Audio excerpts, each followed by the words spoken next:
La sécurité, une nouvelle norme qui a valeur d'une étoile de plus pour les établissements hôteliers au Burkina Faso.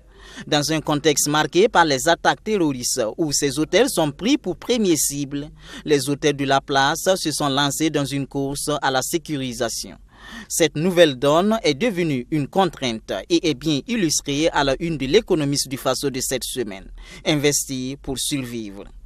Et vous savez qu'à l'international, on classe les hôtels aujourd'hui pas seulement par les étoiles, mais aussi par le niveau de leur sécurité.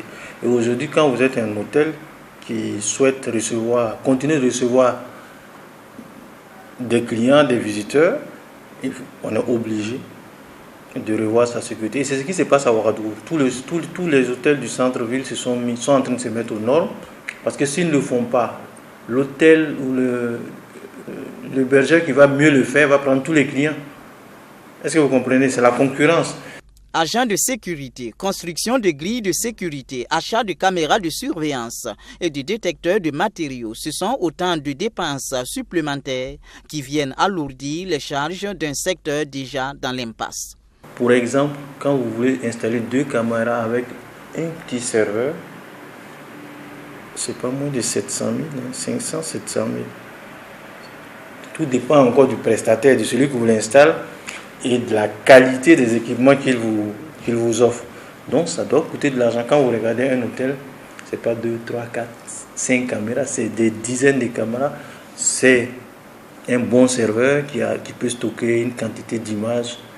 Voilà, c'est comme les sociétés de gardiennage aujourd'hui qui sont aussi en première ligne pour filtrer les entrées devant les établissements publics.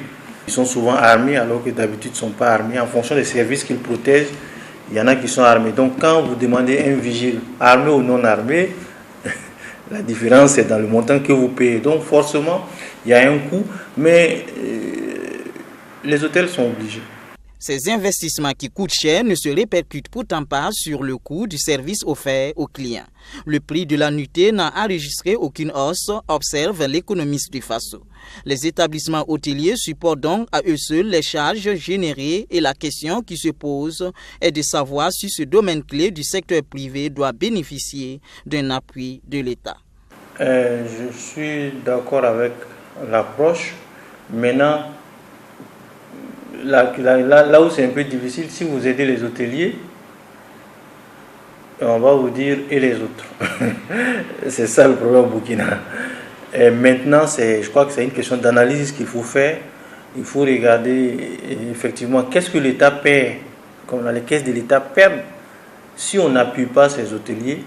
Parce que moi, personnellement, effectivement, je n'ai rien contre le fait, par exemple, si on détaxait tout ce qui est équipement de vidéosurveillance, etc., pour leur permettre d'importer ou bien de renoncer à un certain nombre de taxes ou impôts là-dessus, pour que les gens puissent élever effectivement leur niveau de sécurité pour pouvoir garder leur clientèle et continuer à tourner. Puis effectivement, je crois que c'est avec les hôteliers aussi qu'il faut discuter pour voir comment on peut les aider à passer sur cette mauvaise passe-là. En attendant un plan de relance pour ce secteur, ce sont les prestataires des services et équipements de sécurité qui se frottent les mains. Mais l'économiste du Faso s'interroge sur la qualité des équipements livrés, surtout quand l'article mentionne qu'un technicien du domaine affirme qu'il y a du tout sur le marché et n'importe qui installe n'importe quoi.